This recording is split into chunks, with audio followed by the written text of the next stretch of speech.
First, you're going to start by drawing the butterfly with a pencil. First, you make the body, and then you start on the wings. There are 4 segments to the wings. There's 2 large and 2 small.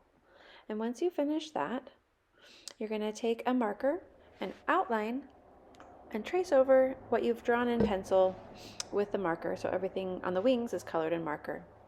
You're going to brush clear water onto the marker so that the pigment from the marker goes into the fluid and it fills in the area of the wings.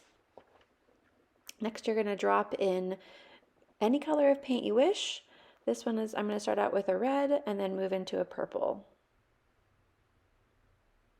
This is a good time, after you've got your color dropped in, to take a heat gun or a blow dryer and dry the painting so you see what you have. I go around the butterfly one more time with an outlining marker. And then next I'm going to paint the body of the butterfly with black paint. This can be black watercolor paint or black acrylic paint. It doesn't really matter. The next thing I'm going to do is use a marker to draw some designs on the wings. And then use some more paint or water or anything that I like to color in those designs and finish up my butterfly. And there you have it.